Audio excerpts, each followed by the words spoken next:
Ndagomba kubona uwabambwe. Ndagomba kubona uwabambwe. Ndagomba kubona uwabambwe.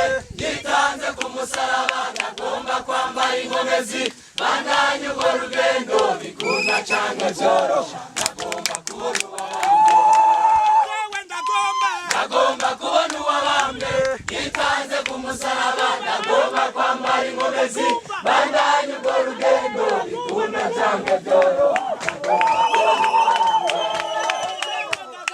Ndagomba kubona uwabambwe.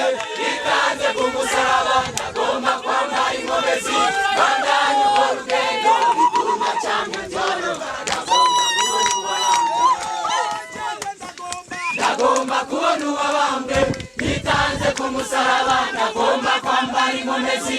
Bandanye urwo rugendo bikunda cyane byoroshye.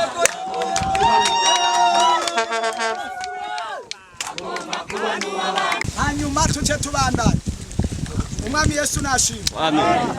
Minota hariya Yobu 19 ku murongo wa 25. Niyo twaraye ko nuno musi.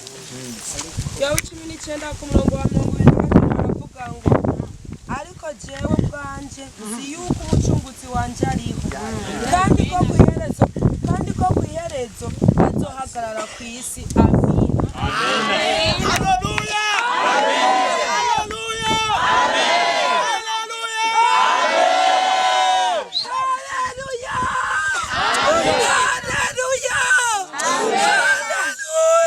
Hallelujah. Mwami Yesu nashimwe. Amen. Yobu avuga amajambo akomeye. Aravuga ngo jeho. Yes. Ubwanje Yobu. Ndazi yuko umucunguzi wanje ariho kabisa. Imana ishimwe. Amen. Ndazi ko umucunguzi wanje ariho. Yobu yari mu bihe by'ingora. Yari mu bihe abandi batokwemera yuko umucunguzi ahari. Bitewe na situation yari, bitewe n'amageragezwa ari, bitewe n'intambara ari, bitewe n'abagogwa ari, bitewe n'uko umugore yamuhindutse, bitewe n'umuryango wamuhindutse. Imana idufashe. Amen. Hallelujah. Amen. Bitewe n'ibihe by'amagogwa yarimo. Yobu. Abandi baramubwira ati Yobu we, Imana yawe ntayihari. Mana yawe yoba yarapfuye. Mana yawe yoba yarapwibagiye. Mana yawe yoba yaratakaye. Mana yawe yoba kumbura hari ibindi yahubiyeko. Iyaba yakumva iba yaragutabaye. Ehera ingene wahuye n'ingora. Abana baragiye, imiryango yaragiye. Abana ibyawe byose n'umubiri nawe warahindutse. Ariko bariko baramukindaga. Yo baravuga ngo ariko jeho ubwanje. Ndazi ko umucunguzi wanje ariho. Hallelujah. Amen. Ndazi ko umucunguzi wanje ariho. Hallelujah. Amen. Imara umuntu yemera ko umucunguzi wiwe ariho. Atere hallelujah. Ndazi ko umucunguzi wanje ariho.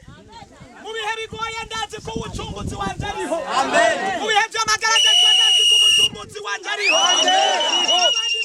Ndazi ko umucunguzi wanje ariho. Amen. Aho mubiri wamenduka ndazi ko umucunguzi wanje ariho. Uteri yindi hallelujah. Yes. Aravuga ngo ndazi ko umucunguzi wanje ariho. Amen.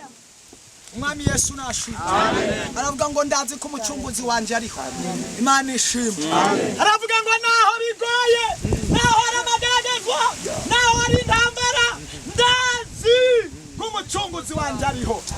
Epfo gatoya cyaravuga ngo kandi kwiherezo azoza. Amen. Hallelujah. Amen. Musore mwene data, tuti mukundwa, wowe waduze ko uyu musozi, wizere ko umucunguzi wawe ariho. Amen.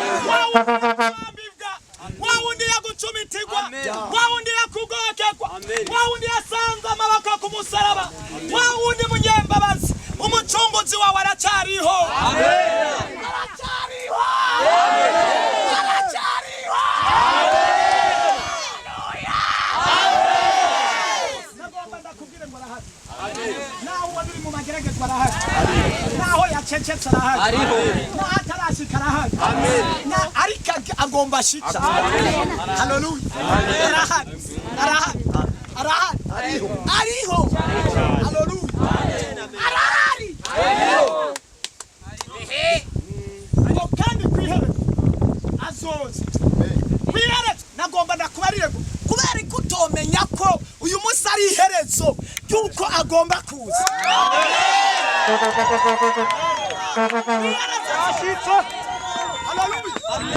Erega ni iherezo kubera kutomenya ko kuzuka k'uyu musozi ari iherezo ry'igeragezwa ryawe.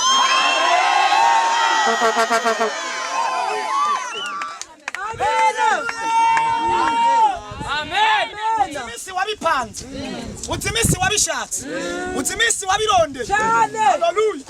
Ariko Bibiliya yambwiye ngo kandi kwihereza. Kwihereza zose. Winginga Imana ize. Winginga Imana. Uyu munsi umunsi w'iherezo. Eji. Uyu munsi urabiherezo.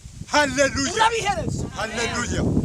Numva ngomba kwinginga Imana ndabwire ngo Mana ko wavuze yuko kwiherezo uzoze. Nyarutse iminsi uyu munsi w'iherezo y'imibi y'amageragezwa y'abana bawe. Yobu aravuga ngo kandi ndabizi neza naho muguma munkindaga mumbarira yuko Imana atayihari kwiherezo izoze. Mbega Yobu yaraje canke ntiyaje? Nafashije. Ugeze hoho mu gice ca 42 ukagera mu gice ca 42 we 42 ugahera ku murongo wa mbere.